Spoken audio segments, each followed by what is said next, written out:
si no es por medio de un evangelio bíblico. ¿Sí? Y vamos a darle lugar. Hermano Hugo, por favor, adelante. ¿Sí? Muchas gracias. El tiempo estoy.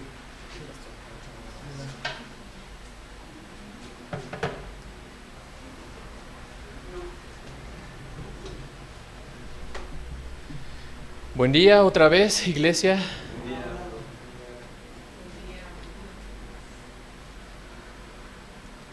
Les voy a pedir que abran su Biblia en la primera carta a los Tesalonicenses, capítulo 1, porque es lo que vamos a estar viendo hoy. Y antes de comenzar, yo quiero decirles que es un gusto estar aquí esta mañana con todos ustedes. Quiero agradecer a Dios. Yo creo que lo quito. Sí, muchas gracias. Quiero agradecer a Dios la oportunidad de estar aquí, también al pastor Eduardo y a todos ustedes por permitirme compartir la palabra. Y bueno, ya me había presentado, pero para los que no me conocen, soy Hugo. Vengo con mi esposa, 4 años ya, nuestro bebecito que por ahí lo van a estar escuchando. También ya conocieron a Luis, a Alicia, a Regi, a Isaac, a Feli, a Brian. Les traemos saludos y el cariño de nuestra iglesia local, Gracia Abundante.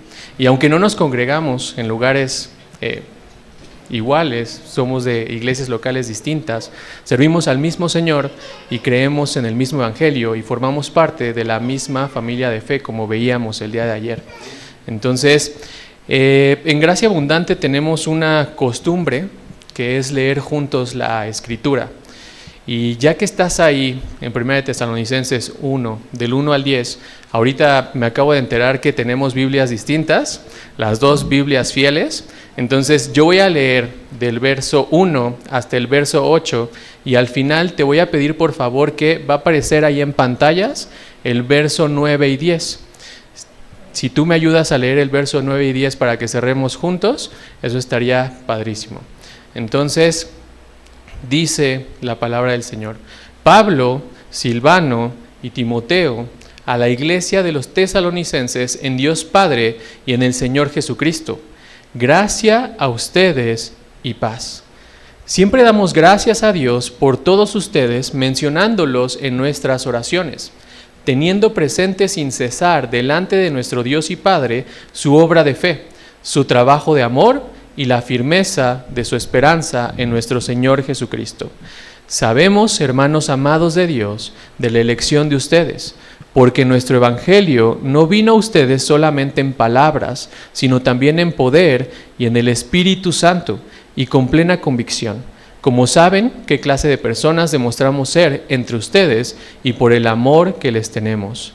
Y ustedes llegaron a ser imitadores de nosotros y del Señor, habiendo recibido la palabra en medio de mucha tribulación, con el gozo del Espíritu Santo, de tal manera que llegaron a ser un ejemplo para todos los creyentes en Macedonia y en Acaya.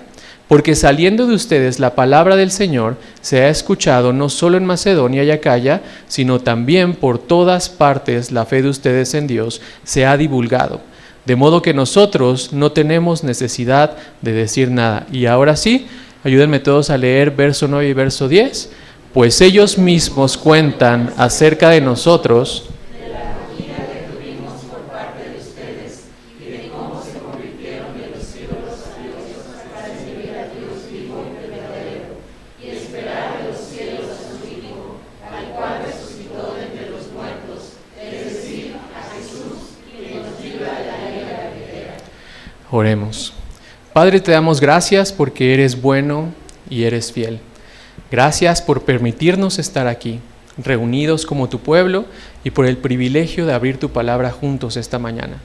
Te pedimos que nos ayudes a dejar a un lado todo aquello que pueda distraernos, las preocupaciones, el cansancio, los pendientes o cualquier cosa que quiera robar nuestra atención esta mañana y desenfocarnos de lo que tú quieres enseñarnos hoy. Por favor, ilumina nuestro entendimiento por medio del Espíritu Santo. Ayúdanos a comprender este pasaje, a ver más claramente a Cristo y a responder con fe y obediencia a tu verdad. Y antes de continuar, tomemos unos momentos en silencio para examinar nuestro corazón delante del Señor y ponernos a cuentas con Él.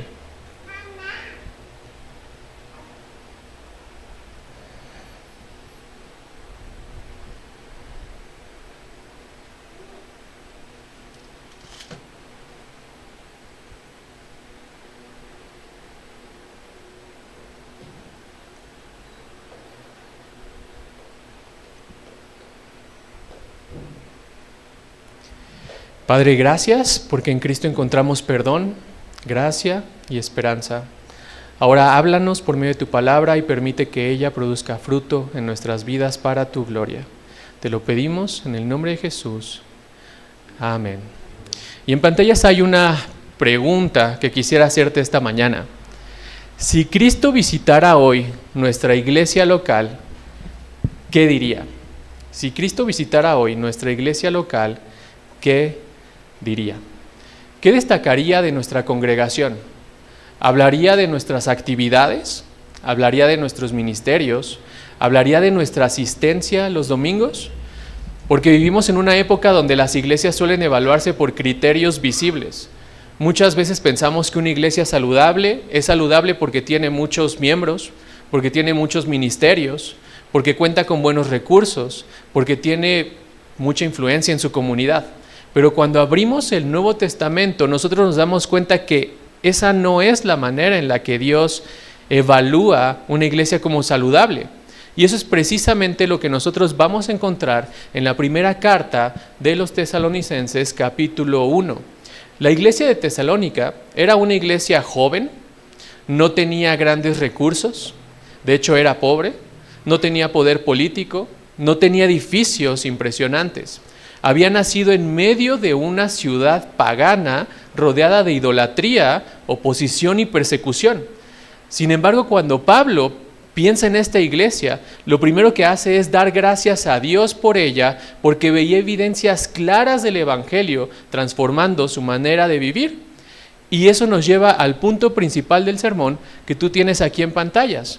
El punto principal de este sermón es: la belleza del Evangelio se ve en una iglesia saludable que nace por la palabra, es transformada por el poder de Dios, proclama a Cristo y vive esperando su regreso.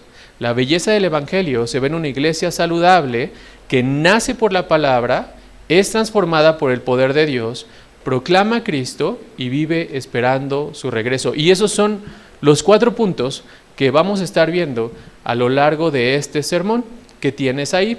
Dice 1, una iglesia nacida por la palabra. 2, una iglesia transformada por el poder de Dios. 3, una iglesia que proclama a Cristo. Y 4, una iglesia que espera a Cristo.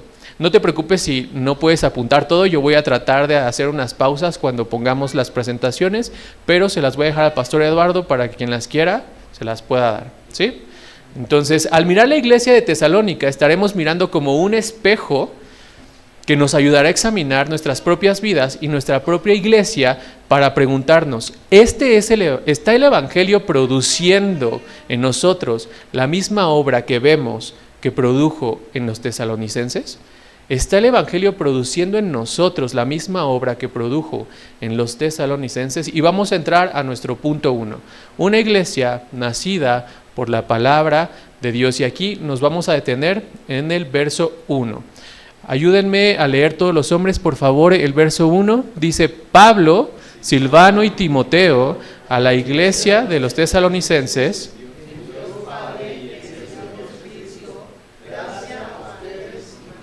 Muchas gracias. Lo primero que vemos son 3 nombres: Pablo, Silvano y Timoteo. Estos 3 hombres conocían bien a la iglesia de Tesalónica. ¿Por qué? Cuando nosotros vamos a cómo nace esta iglesia, tenemos que ir a Hechos 17. Y ahí encontramos como Pablo y Silas, a quien también se le llama Silvano, llegaron a Tesalónica durante su segundo viaje misionero. Tesalónica era la capital de Macedonia, ciudad portuaria ubicada sobre una de las carreteras principales del Imperio Romano. Estaba llena de comercio, estaba llena de influencia romana, estaba llena de idolatría y también de paganismo. Pablo y Silvano pasaron alrededor de 3 semanas con ellos, solo 3 semanas. Los tesalonicenses llegaron a amar tanto a esos hombres en esas 3 semanas que cuando comenzó la persecución a causa del evangelio, lo que ellos hicieron fue enviarlos a Berea por protegerlos, porque los tesalonicenses se habían metido a la iglesia de un hermano para arrastrarlo y llevarlo hasta las autoridades y decir: estos están armando un alboroto. El propósito era encontrar a Pablo y a Silas, no los encontraron. Los hermanos se preocupan y los sacan a Berea.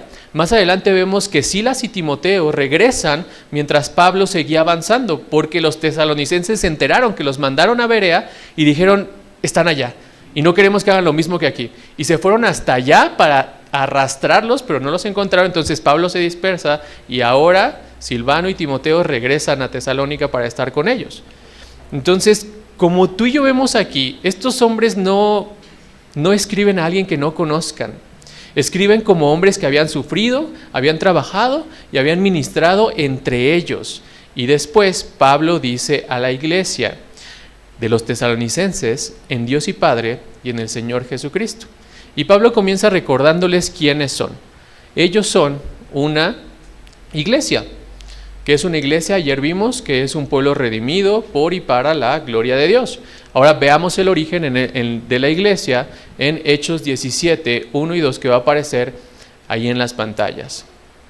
Todas las mujeres, por favor, ayúdenme a leer Hechos 17, versos 1 y 2. Dice: después de pasar por Anfípolis y Apolonia, Pablo y Silas llegaron a Tesalónica, donde había una sinagoga de los judíos, y Pablo, según su costumbre, fue a ellos, y por 3 días de reposo discutió con ellos basándose en las Escrituras. muchas gracias. Lo primero que notamos ahí y que te subrayé es que había una sinagoga en Tesalónica. Las sinagogas eran lugares donde los judíos se reunían para leer las Escrituras, para orar y para recibir enseñanza. Pablo, como rabino entrenado en el Antiguo Testamento, aprovechaba ese contexto a cada lugar que iba, y lo primero que buscaba era una sinagoga, porque ahí era donde él podía predicar a Cristo. Entonces, por eso dice este texto: según su costumbre, Pablo entró ahí. ¿Y qué hizo?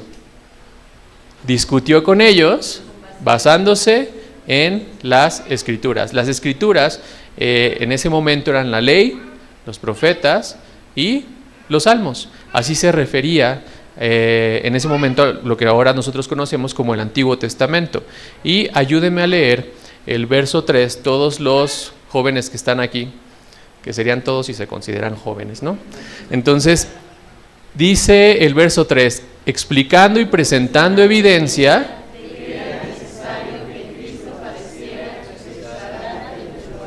Muchas gracias. El propósito de estar en ese lugar, en esa sinagoga, es el centro de la predicación de Pablo. Demostrar que era necesario, ¿qué? Que el Cristo padeciera y resucitara de entre los muertos. Y aquí debemos de hacernos una pregunta muy obvia: ¿quién era el Cristo?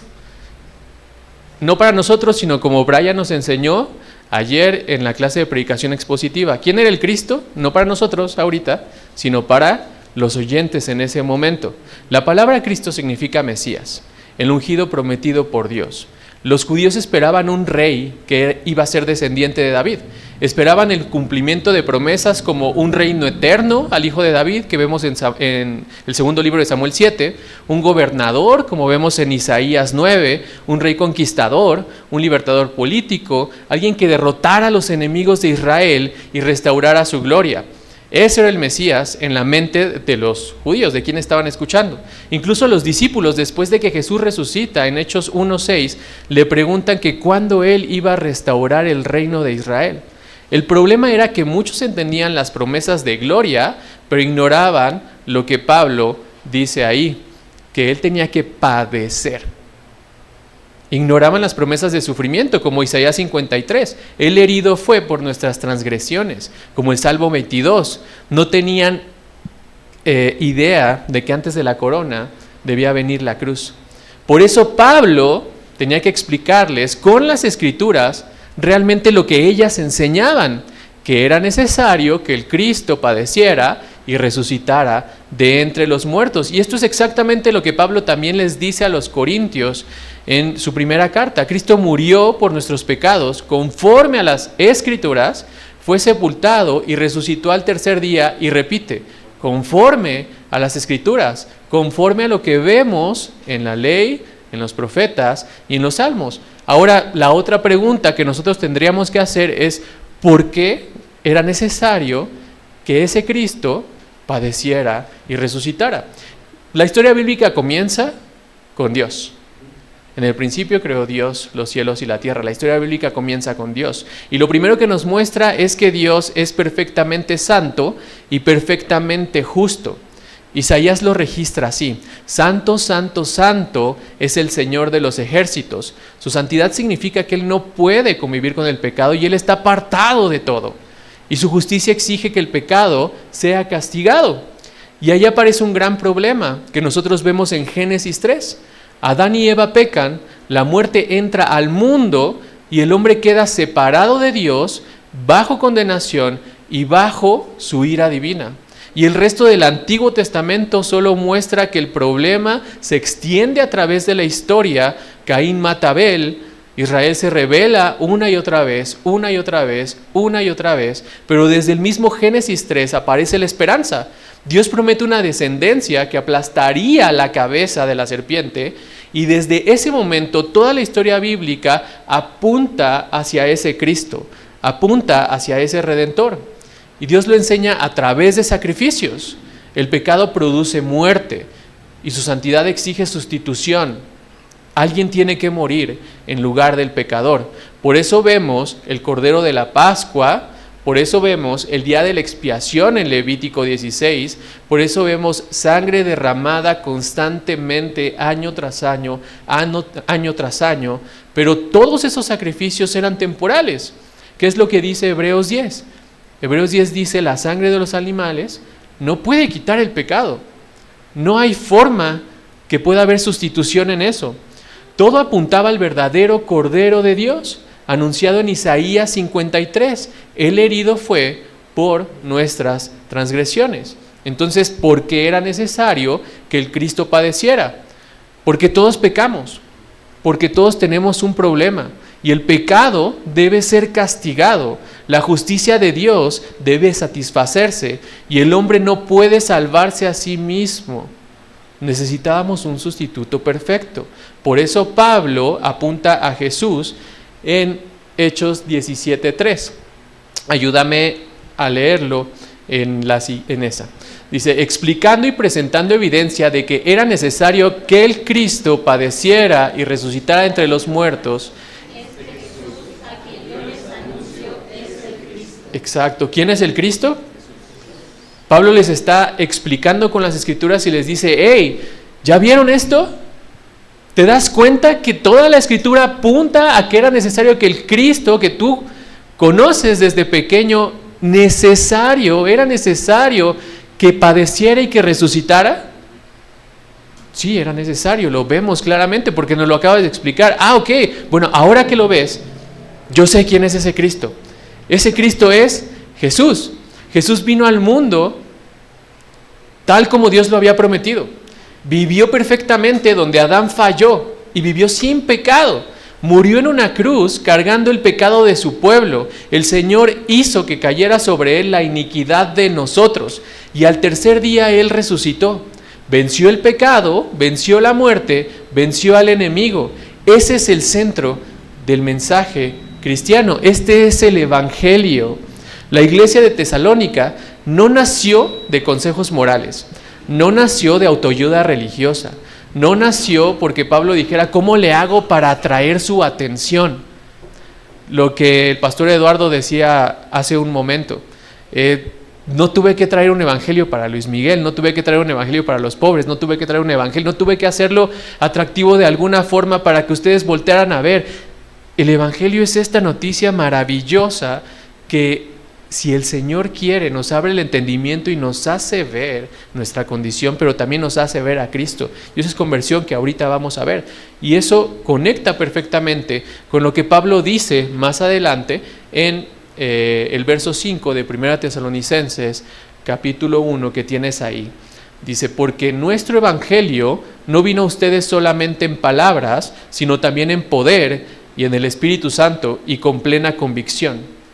Hechos 17 muestra la predicación externa del Evangelio. Pablo diciéndoles el contenido del Evangelio: conocen al Cristo, es necesario que el Cristo padeciera, que resucitara, este Cristo es Jesús. Está hablando.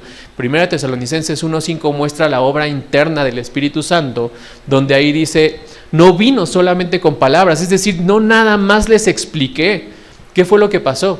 También vino el Evangelio en poder y en el Espíritu Santo y con plena convicción. Porque el Evangelio no es solamente información correcta. El Evangelio no se trata solo de que tú tengas un intelecto o información aquí. El Evangelio es poder de Dios para salvación. Muchos escucharon a Pablo predicar en ese momento, pero solamente algunos entendieron y creyeron el mensaje. ¿Cuál fue la diferencia con todas las demás personas que no lo hicieron? El Espíritu tomó la palabra predicada por Pablo, produjo vida espiritual en ellos, les dio convicción de pecado, les abrió los ojos para que vieran a Cristo y les concedió arrepentimiento y fe. Así nació la iglesia de Tesalónica, no por capacidad humana, no por manipulación emocional, no por persuasión filosófica, nació porque Dios obró por medio de su palabra y de su Espíritu. Y qué maravilloso es el Evangelio, ¿no crees? ¿Sí? Sí. Ok. Pregunta: ¿cuándo fue la última vez que te maravillaste del Evangelio? Una iglesia puede perder muchísimas cosas y seguir siendo iglesia, pero cuando el Evangelio deja de ocupar el centro de esa iglesia, todo comienza a morir. Ahora, por el Evangelio, Pablo puede llamarlos, y lo tienes ahí en las pantallas, la iglesia de los tesalonicenses en Dios Padre y en el Señor Jesucristo. La iglesia de los tesalonicenses en Dios Padre y en el Señor Jesucristo. Antes estaban lejos, antes eran enemigos de Dios, antes vivían en idolatría, pero ahora ellos están, dice Pablo, en Dios Padre y están en el Señor Jesucristo. Y entonces Pablo les recuerda, los saluda diciendo: gracia a ustedes y paz. Y hermanos, eso no es simplemente una mera formalidad, no es que Pablo está diciendo ¿qué le pongo para que se vea padre, poético? No es eso. Eso resume lo que el Evangelio produjo en los tesalonicenses. Lo primero es que produjo gracia, porque la salvación es completamente inmerecida. Efesios 2:8 dice: porque por gracia ustedes han sido salvados por medio de la fe. La gracia significa que Dios salva a pecadores no merecedores de ser salvos. Dios no los escogió porque fueran dignos, no los aceptó porque fueran mejores. Todo fue por su gracia. Y como resultado de esa gracia, ahora tienen la segunda palabra, tienen paz.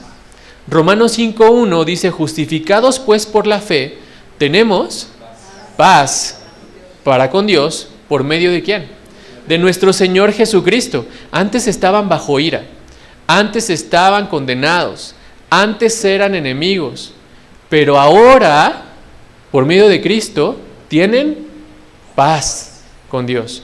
La gracia es la fuente y la paz es el resultado. Y tal vez algunos están aquí cada domingo y sin embargo todavía no tienen paz con Dios. Tienen conocimiento religioso, tal vez tienes muchos años de haber asistido a la iglesia, tal vez tienes muchos amigos cristianos, pero nunca has sido reconciliado por medio de Cristo. Si esa es tu condición, lo más peligroso no es estar lejos de una iglesia. Lo más peligroso es estar cerca del Evangelio y seguir sin Cristo. Y si ese es tu caso, te ruego, arrepiéntete y ven a Cristo hoy. No al rato, no mañana, hoy. Así nace toda verdadera iglesia. Cuando el Evangelio es predicado fielmente, cuando el Espíritu Santo obra con poder y cuando pecadores reciben la gracia de Dios y como resultado tienen paz para con Dios por medio de Cristo, dice la siguiente diapositiva: una iglesia verdadera no se sostiene ¿en qué? En métodos humanos. Se sostiene en la poderosa palabra de Dios. Una iglesia verdadera no se sostiene en métodos humanos. Se sostiene en la poderosa palabra de Dios. nace, se preserva y termina por el Evangelio. Dicho eso, vamos a ver nuestro segundo punto. Una iglesia transformada por el poder de Dios. Y aquí vamos a ver 4 versículos, del 2 al 6. Después de recordarles quiénes son en Cristo y cómo nació la iglesia por medio de la palabra, Pablo ahora comienza a describir la transformación que el Evangelio provocó en sus vidas. ¿Qué fue lo que pasó después de que Pablo predicó el Evangelio? Ellos respondieron, ¿pero qué sucedió? Y lo primero que vemos es que Pablo agradece y ora a Dios por ellos. Todos los hombres, por favor, ayúdenme a leer el verso 2 y 3 que aparece en pantalla, por favor. Dice, siempre damos gracias a Dios por todos ustedes,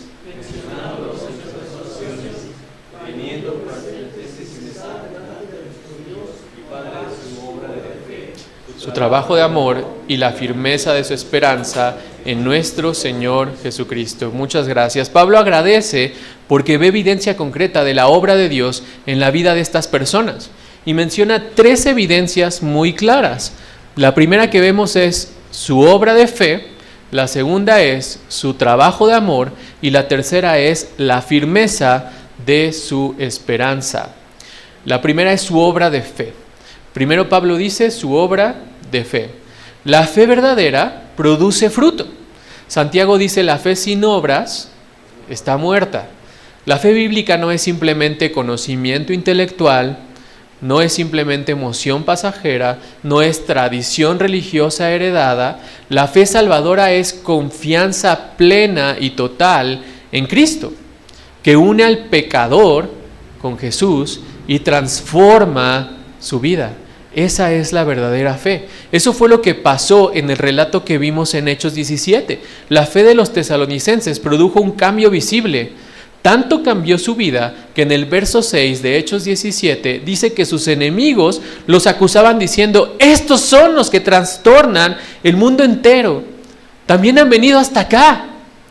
Estos que hacen alboroto en el mundo, que hemos escuchado que eran de una forma, el Señor los transformó. Han venido acá a hacer el mismo alboroto. La ciudad notó el cambio, ¿te das cuenta? No era que surgió esta iglesia y la ciudad siguió normal. Ellos lo notaban. Ellos notaban un cambio en estas personas. Justin Burkholder en uno de sus libros dice que el evangelio, que toparte con el evangelio y responder a él es como si un camión llegara y te impactara. ¿Qué pasaría si eso nos pasara? Que Dios nos libre de eso, pero ¿qué pasaría? ¿Te levantarías y dirías, aquí no pasó nada, ya me voy? No, cambiaría tu vida completamente. Eso es a lo que se refiere. Cuando respondes al evangelio, cuando el Señor te concede arrepentimiento y fe, no hay forma que puedas seguir siendo el mismo. Es como ser impactado por un peceo de aquí afuera. O sea, va a cambiar tu vida completamente. La gente lo va a ver. Por eso ellos decían, estos que trastornan al mundo entero también han venido hasta acá. La ciudad notó ese cambio. Cuando Dios salva a una persona, todo cambia. Ahora hay nuevos afectos, ahora tiene nuevos deseos, ahora tiene una nueva dirección, ya no es igual. La fe verdadera produce obediencia, la fe verdadera produce santidad, la fe verdadera produce perseverancia, no produce perfección, pero sí produce esto. Hombre que estás aquí, si tu esposa, tus hijos, tus compañeros de trabajo o tus vecinos fueran llamados a declarar si Cristo está transformando tu vida, ¿tendrían evidencias que presentar? ¿O solamente podrían decir, pues sí sé que va a la iglesia, pero nada más? Mujer que estás aquí, tu manera de hablar, tu manera de reaccionar, tu manera de servir y de vivir refleja que Cristo gobierna tu corazón. Luego Pablo menciona su trabajo de amor. La palabra trabajo implica esfuerzo, pero no solo un esfuerzo normal, es un esfuerzo agotador, es sacrificio, es entrega. Jesús dijo en Juan 13:35, en esto conocerán todos que son mis discípulos, si se tienen amor los unos por los otros. Una iglesia saludable no está llena de consumidores espirituales, está llena de siervos. Hermanos, seamos honestos, nuestro corazón naturalmente quiere consumir más que servir. Yo quiero más ser servido que servir a las personas. Queremos recibir más de lo que estamos dispuestos a dar. Queremos ser atendidos más de lo que queremos atender. Queremos que otros sacrifiquen más de lo que nosotros estamos dispuestos a sacrificar. Pero el Evangelio viene a destruir ese egoísmo y a conformarnos como a Cristo. Y luego Pablo menciona la firmeza de su esperanza en nuestro Señor Jesucristo. Los tesalonicenses sufrían. Era una iglesia que sufría, había oposición, había persecución. Y Hechos 17 muestra que desde el inicio la iglesia nació en medio de conflicto. Varios de ellos fueron sacados de la casa de un recién convertido, como te comentaba hace un momento, y fueron arrastrados a las autoridades para ser juzgados. O sea, imagínate una iglesia que, ¿te acuerdas cuánto tiempo pasó Pablo y Silas ahí con ellos? 3 semanas. O sea, 3 semanas nada más. Y en 3 semanas ellos estaban dispuestos a que irrumpieran en la casa de alguien y fueran arrastrados hasta las autoridades y aún así no negar a Cristo. ¿Qué cosa puede hacer eso? Únicamente el Evangelio transformado sus corazones. Y a pesar de haber sido arrastrados y sacados, llevar 3 semanas de haber escuchado la predicación del Evangelio, podemos decir que eran nuevos convertidos. A pesar de vivir hostilidad, ataques, presión social, ellos permanecían firmes porque su esperanza estaba en el Señor Jesucristo y en las promesas de Dios. La esperanza cristiana mira más allá del sufrimiento presente. La esperanza cristiana mira más allá del sufrimiento presente, mira hacia la venida de Cristo, mira hacia la resurrección, mira hacia el reino eterno. Y hermanos, eso era radical en una ciudad como Tesalónica. Tesalónica vivía bajo el poder de Roma. El imperio prometía paz, prometía seguridad, prometía gloria, pero los cristianos ahora entendían que el verdadero rey no era el César, era Jesús, y eso era radical. Eso era muy peligroso en una ciudad bajo el imperio romano. Su esperanza ya no estaba en César, no estaba en prosperidad temporal, no estaba en este mundo pasajero, la esperanza estaba en Cristo. Y entonces Pablo profundiza aún más en el origen de esta transformación y lo vemos en los versos 4 y 5. Por favor, todos los jóvenes menores de, ¿les parece 30 años? Porque tengo, ya no sería joven, porque tengo 31. Ayúdenme a leer esta parte. Sabemos, hermanos, amados de Dios. Amados de Dios. Pablo dice que ellos son amados de Dios. ¡Qué verdad tan gloriosa! La salvación comienza en el amor soberano de Dios. No fue el hombre buscando a Dios primero. No vemos a los tesalonicenses yendo a buscar a Dios primero. Fue Dios buscando a pecadores a través de enviar a Pablo. Y Pablo dice, sabemos, hermanos, amados de Dios. Todas las mujeres, por favor, ayúdenme a leer a partir de ahí, de la elección de ustedes, porque nuestro evangelio no vino a ustedes solamente en palabras, sino también en poder del Espíritu Santo y con plena convicción. Muchas gracias. Dice, sabemos, hermanos amados de Dios, de la elección de ustedes. ¿Por qué? Sabemos de la elección de ustedes. Ahí vemos la doctrina de la elección. ¿A quién se le está hablando? A una iglesia joven. A veces las personas dicen, no, mejor no hay que hablar de la doctrina de la elección, eso es para personas ya maduras.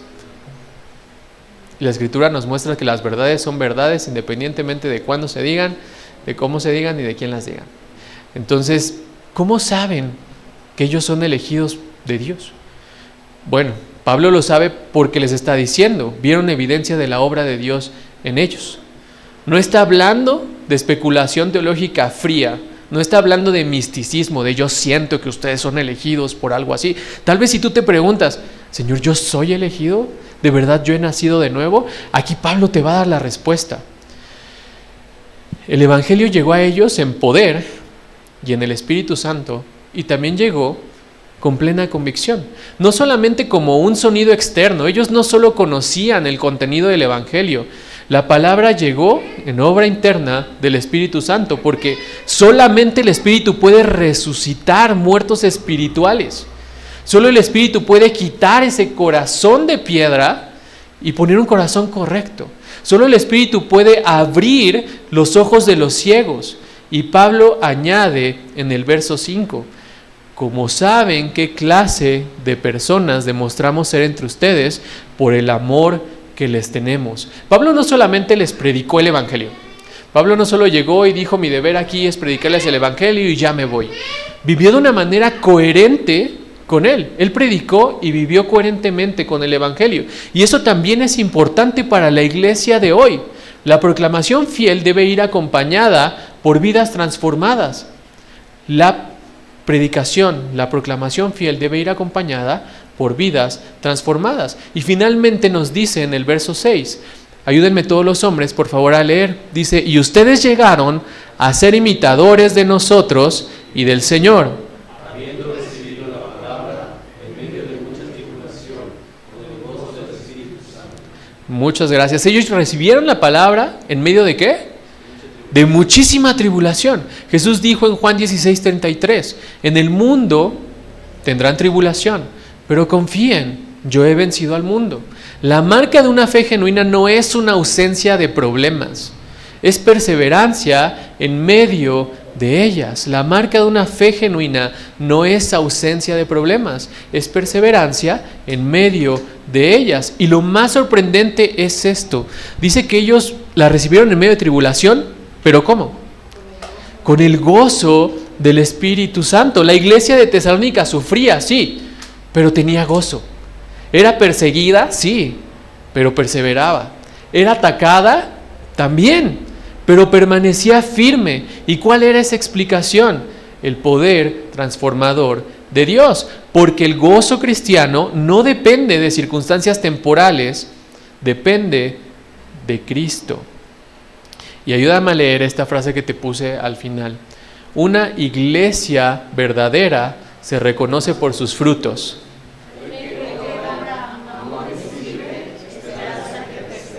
Una iglesia verdadera y verdaderamente saludable se reconoce por sus frutos de conversión, una fe que obra, un amor que sirve y una esperanza que persevera. Una iglesia se reconoce por sus frutos, una fe que obra, un amor que sirve y una fe, una esperanza que persevera. Y vamos a pasar al punto 3. Una iglesia que proclama a Cristo. Aquí vamos a ver el verso 10. El verso 7, perdóname.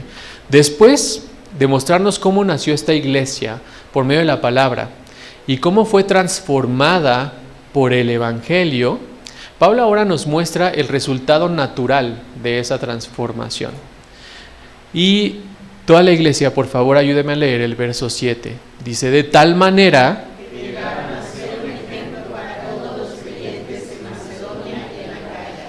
Muchas gracias. La palabra ejemplo tiene la idea de un modelo digno de imitar. Ejemplo es un modelo digno de imitar. La iglesia de Tesalónica se convirtió en una muestra visible de lo que el Evangelio puede hacer en la vida de personas redimidas. Luego Pablo añade en el verso 8, porque saliendo de ustedes la palabra del Señor se ha escuchado. Porque saliendo de ustedes la palabra del Señor se ha escuchado. La idea aquí es muy gráfica. Es como un sonido que se expande y que sigue resonando a la distancia. Un sonido que se expande y entonces sigue resonando a la distancia, como un eco. Como una trompeta cuyo eco sigue escuchándose mucho más allá del lugar en donde fue tocada. La palabra llegó a Tesalónica por medio de Pablo y de Silas. Pero no se quedó ahí en Tesalónica. Los creyentes se convirtieron en instrumentos para que otros escucharan acerca de Cristo. Y eso nos recuerda una verdad importantísima. La iglesia no es el destino final del Evangelio. La iglesia no es el destino final del Evangelio. Es el medio que Dios usa para extenderlo a las personas que no lo conocen. Hemos recibido para compartir. Hemos sido alcanzados para alcanzar. Pablo dice que la palabra se escuchó no solo en Macedonia y Acaya, sino también, dice la siguiente parte, por todas partes. no solo en Macedonia y Acaya, que estaban cerca, sino por todas partes. Probablemente esto fue favorecido por la ubicación estratégica de Tesalónica, al ser una ciudad que era comercialmente importante, que constantemente llegaban y salían comerciantes y había muchos viajeros y funcionarios.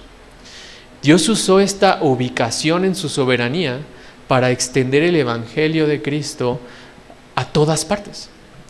Y hombre, ¿qué escuchas? ¿Cuántas personas conocen mejor tus opiniones políticas que tu testimonio acerca de Cristo?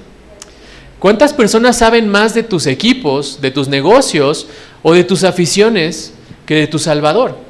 Mujer que estás aquí, ¿las personas que te rodean saben que amas a Cristo? No porque publiques frases cristianas o mandes textos en las mañanas, sino porque tu vida constantemente apunta a Él. Chicos y chicas que están aquí, muchos de ustedes hablan durante horas cada semana. Y la pregunta es, ¿cuándo fue la última vez que hablaste de Cristo con alguien? Y nota algo más, Pablo no dice solamente que se difundió la palabra. Él también dice en el siguiente texto que la fe de ellos en Dios se divulgó. La fe de ellos en Dios se divulgó. Es decir, las personas no solo escuchaban el mensaje que proclamaban, también veían cambio en sus vidas. La transformación que produce el Evangelio confirma la verdad del mensaje que anunciamos. La transformación que produce el Evangelio confirma la verdad del mensaje que anunciamos. Si mañana desapareciera esta iglesia, ¿qué extrañaría la comunidad? ¿Qué extrañarían los vecinos? ¿Un edificio? ¿Un programa? ¿La música? ¿O un pueblo que ama a Cristo y anuncia fielmente el Evangelio? Pablo concluye diciendo algo extraordinario en el verso 8. Dice, de modo que nosotros, ¿me ayudas a leer aquí? No tenemos necesidad de decir nada.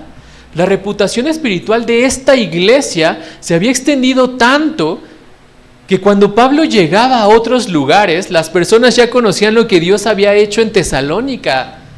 Qué increíble, ¿no crees? Pablo llegaba y a lo mejor quería decirles, mira, sabemos de dónde vienes y conocemos a los de Tesalónica. Qué gracia de Dios que transforma corazones, pone el Evangelio en nosotros, nos da el privilegio de ser embajadores del Rey y nuestra vida puede impactar tanto como la de ellos, que otras personas en otros lugares pueden conocer de Él a través de nosotros. No conocerme a mí, porque lo importante no es formar la imagen de Hugo, en este caso en André, sino formar la imagen de Cristo, que otros lo conozcan. A mí me impresiona tanto esto que dice Pablo.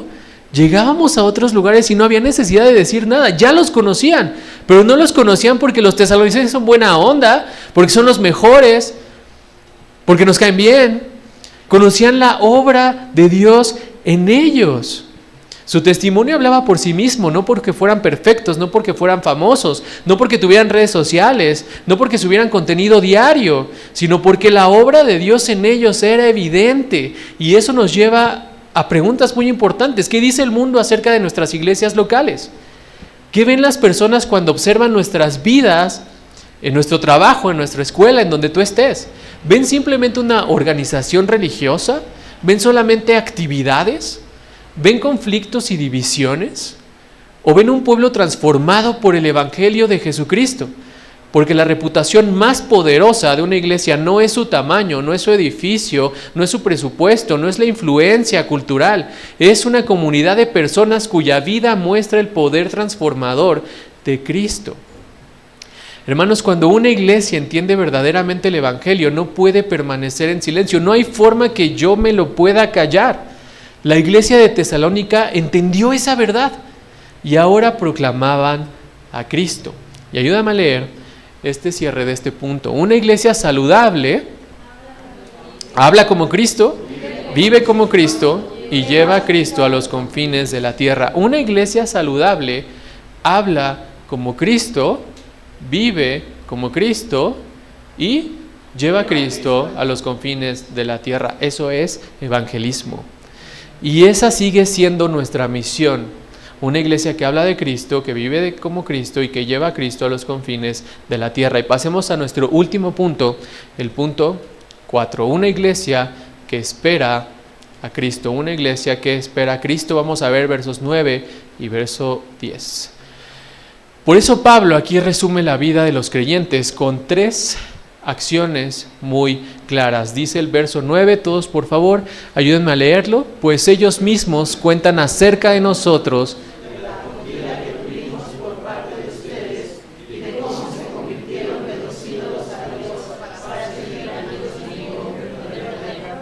y esperar de los cielos a su Hijo.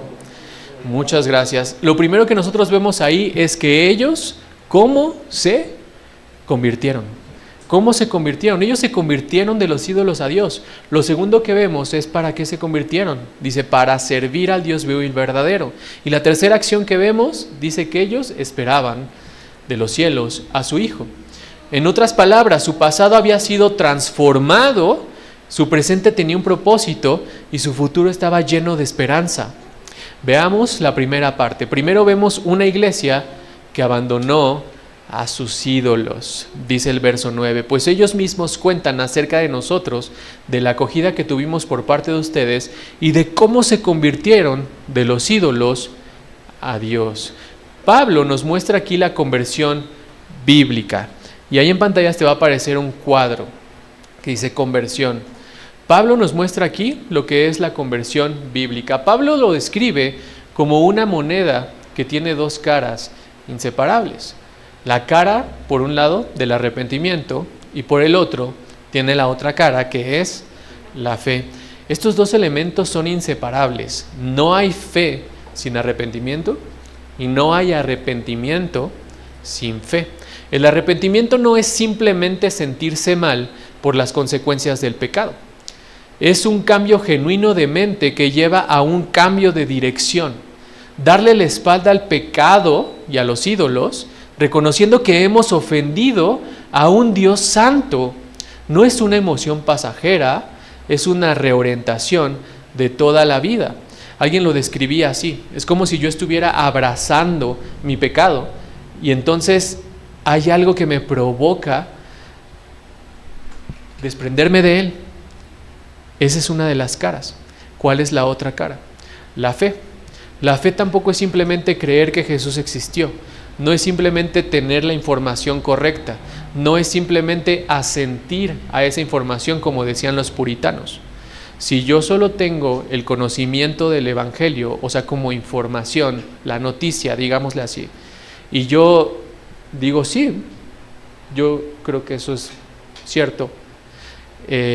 La Escritura en Santiago nos dice que los demonios creían eso y temblaban, pero les falta algo importante. No es simplemente conocer la noticia, no es simplemente decir sí, creo que sí es cierto. Es confiar en el único y Señor y Salvador, es descansar en su obra y no la nuestra. Es soltar todo lo demás y aferrarse a Cristo, como el ejemplo que te daba. El arrepentimiento es decir, yo no quiero esto. Pero no es tan solo decir yo no quiero esto, es voltear hacia el lugar correcto y decir, yo necesito esto. Entonces es dejar mis ídolos, dejar el pecado y voltearme y caminar hacia donde debo de caminar y a donde necesito caminar, que es la cruz de Cristo. Y estas 2 caras no pueden separarse. No hay arrepentimiento genuino sin fe genuina y no hay fe genuina sin arrepentimiento genuino. Por eso Jesús predicó desde el inicio, arrepiéntanse y crean en el Evangelio. No es una lista de 2 pasos, es una sola respuesta que produce el Evangelio. No habla simplemente de agregar a Jesús a una vida que sigue igual. Es dejar un Señor con S chiquita para seguir a otro Señor con S mayúscula. En el fondo, la conversión es un cambio de adoración. Todos los seres humanos fuimos creados para adorar. Y eso es lo que vemos desde el principio en Génesis. Fuimos creados para adorar a Dios. Pero cuando el pecado entró al mundo, la humanidad cambió al Creador por todas las cosas creadas, como dice Romanos 1. Eso es idolatría. tomar algo creado y darle el lugar que solo Dios merece. Tim Keller dice, un ídolo es aquello que si lo pierdes, sientes que ya no vale la pena vivir. Un ídolo es aquello que si lo pierdes, sientes que ya no vale la pena vivir. ¿Qué puede ser eso? Puede ser dinero, puede ser éxito, puede ser aprobación de otros, puede ser comodidad, puede ser nuestra imagen personal. Incluso cosas buenas pueden convertirse en ídolos cuando ocupan el lugar de Dios. ¿Cómo sabes cuál es tu ídolo? Observa qué es lo que cuando se ve amenazado, desespera tu corazón más que perder tu comunión con Dios. Eso revela realmente qué hay en el trono de tu corazón. El Evangelio viene a destronar esos falsos dioses para colocar a Cristo en el centro. No solamente volvernos hacia Él, sino apartarnos de todo lo que compite con Él. Entonces, permíteme preguntarte directamente, entendiendo qué es la conversión, ¿te has convertido realmente? ¿O simplemente has añadido a Jesús a una lista de cosas importantes? Porque hay una diferencia enorme entre alguien que incorporó la religión a su vida y alguien cuya vida fue transformada por el Evangelio. Uno tiene a Cristo en su agenda, el otro tiene a Cristo en el trono. ¿Cuál de los dos eres tú? Pero Pablo no dice solamente que dejaron los ídolos, también dice para qué fueron salvados. En la siguiente diapositiva dice para servir al Dios vivo y verdadero. Aquí encontramos la segunda característica, una iglesia que sirve al Dios vivo y verdadero. Cuando una persona conoce al Dios vivo, su vida cambia de propósito. Ya no vive para sí misma, ahora vive para Dios. Esto conecta con una verdad que vemos a lo largo de toda la Escritura. Dios no redimió a Israel de Egipto simplemente para sacarlos de la esclavitud. Los redimió para que le sirvieran. Una y otra vez, en Éxodo, Dios dice, deja ir a mi pueblo para que me sirva. Lo mismo sucede en el Evangelio. Romanos 11:36 lo resume perfectamente. Dice, porque de Él, por Él y para Él son todas las cosas. La iglesia saludable no está formada por espectadores, está formada por siervos, personas que usan sus dones, que aman a otros y que sirven con fidelidad, no para ganar el favor de Dios, sino porque ya han recibido su gracia. Y después Pablo llega al punto culminante. En el verso 10 dice, y esperar de los cielos a su Hijo. La iglesia de Tesalónica vivía esperando el regreso de Cristo. Esta es la primera vez en esta carta que Pablo toca este tema, pero no va a ser la última. De hecho, la segunda venida de Cristo aparece una y otra vez a lo largo de esta carta. ¿Por qué? Porque la esperanza futura era y sigue siendo ahora una parte fundamental de la vida cristiana. Los tesalonicenses sufrían, eran perseguidos, eran rechazados por muchos, pero sabían que Cristo volvería. Y esa esperanza transformaba la manera en que ellos vivían día con día. La esperanza de la iglesia primitiva no era escapar de problemas, no era que todo estuviera mejor, era el regreso de su rey. Jesús había ascendido al cielo, pero también había prometido regresar. La iglesia vivía aferrada a esa promesa y nosotros también debemos hacerlo. Porque cuando la iglesia pierde de vista el regreso de Cristo, fácilmente se va a acomodar a este mundo. Pierde pasión por la santidad, pierde pasión por el evangelismo, pero cuando recordamos que Cristo viene, todo cambia. Y no como cuando eras pequeño y salían tus papás y decían, voy a regresar y quiero que esté limpio. Tú sabías que iban a regresar tus papás, pero no era una motivación muy padre el saber que iban a regresar y tú tenías que limpiar todo. Es diferente a eso. Es una esperanza que nos consuela, es una esperanza que anhelamos, que nos alegramos y que transforma nuestra vida. Que cuando recordamos que Cristo viene, nosotros es ayuda para perseverar en medio de las pruebas, porque yo sé que mi rey va a regresar. Es ayuda para servir con fidelidad, porque yo sé que mi rey sirvió y me dio ejemplo y va a regresar. Es ayuda para vivir con propósito, porque yo sé que va a regresar. Es ayuda para luchar por la santidad, porque yo sé que va a regresar. La esperanza futura impulsa la obediencia presente. La esperanza futura impulsa la obediencia presente. ¿Vives como alguien que espera al rey o vives como alguien que ya se instaló cómodamente en el mundo? Porque hay una diferencia enorme entre el cristiano que tiene la eternidad en la mente y el que vive como si este mundo fuera todo lo que hay. Uno lucha por la santidad, uno sirve con urgencia, uno persevera cuando las cosas se ponen difíciles, el otro negocia con el pecado. El otro dice, pues ya se tardó, no pasa nada. Pierde el fervor y se conforma con una fe tibia. Cristo viene. Esa es una verdad que debe moldear cada decisión que tomamos. Debe de moldear cada lunes, cada momento de tentación. La pregunta no es si tú crees que Cristo va a volver, porque todos responderíamos, sí, pues es lo que la Escritura dice. La pregunta es si esa creencia se nota en cómo vives día con día. Finalmente Pablo termina regresando al Evangelio, porque toda esperanza cristiana descansa sobre la obra consumada de Jesús. Y vemos la última parte del verso 10. ¿Me ayudas a leerlo, por favor? Dice, al cual resucitó de entre los muertos. Pablo menciona la resurrección antes de hablar del juicio, y no es casualidad. La resurrección de Cristo lo es todo para la vida del creyente. Pablo dice que si Cristo no hubiera resucitado, entonces vana es nuestra fe. No tenemos sustento. Si Jesús no resucitó, no hay evangelio.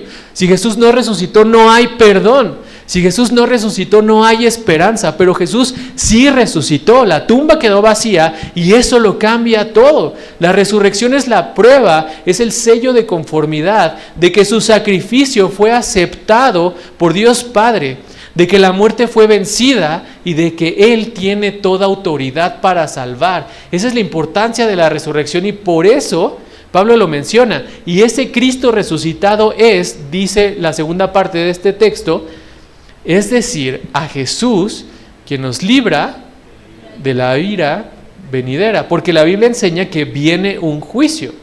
Dios es amor, sí, pero también es santo y también es justo, y un día juzgará el pecado. Sin embargo, el Evangelio anuncia una noticia gloriosa. Aquellos que están en Cristo no tienen que temer a este juicio. ¿Por qué? Porque Cristo ya lo recibió en lugar de su pueblo. Isaías 53 dice, el castigo de nuestra paz cayó sobre Él. En la cruz Jesús tomó nuestro lugar, cargó nuestra culpa y sufrió nuestra condenación. Por eso Pablo puede decir en Romanos 5:9, habiendo sido justificados por su sangre, seremos salvados de la ira de Dios por medio de Él. Esa es la esperanza del creyente. No nuestra bondad, no nuestros méritos, Cristo. Pero necesito detenerme aquí y hablar directamente a quien esta mañana no tiene a Cristo. Tú que escuchas, el juicio viene y no es una metáfora, no es una exageración. Es una realidad tan cierta como tan cierta es la resurrección de Cristo. Y si llegas ese día fuera de Cristo, cargarás tú mismo con la ira que Él vino a quitar. No habrá segunda oportunidad, no habrá negociación. Dios es perfectamente justo y el pecado debe ser castigado en Cristo o en ti. Hoy Cristo te ofrece exactamente lo que necesitas: perdón, reconciliación con Dios y liberación de la ira venidera. No tienes que llegar con méritos, no tienes que limpiar tu vida primero, tienes que reconocer que eres pecador, que no puedes salvarte a ti mismo y confiar en Jesús, quien murió y resucitó por ti. Eso es arrepentimiento y fe, eso es conversión y eso es lo que Dios pide de ti hoy. No lo dejes para después. Cristo murió, Cristo resucitó, Cristo reina y Cristo volverá. Por eso la iglesia de Tesalónica vivía apartada de los ídolos, vivía sirviendo al Dios vivo y vivía esperando al Rey. Ayúdame a leer la conclusión de este punto. Toda iglesia sana está orientada hacia Dios que Toda iglesia sana está orientada hacia el Evangelio que lo salvó, hacia el Dios que sirve y hacia el Cristo que viene. Conclusión. Hermanos, al ver la iglesia de Tesalónica, hemos contemplado un hermoso retrato de lo que sucede cuando el Evangelio obra poderosamente en una congregación.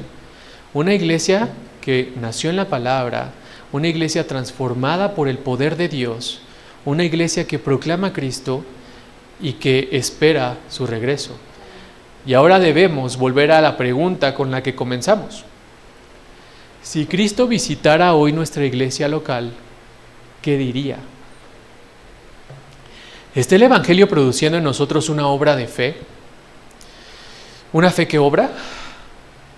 ¿Un amor que sirve? ¿Una esperanza que persevera? ¿Un deseo genuino de que otros conozcan a Cristo? Quizá mientras escuchábamos este pasaje, el Señor mostró áreas en nuestra vida que necesitan ser confrontadas.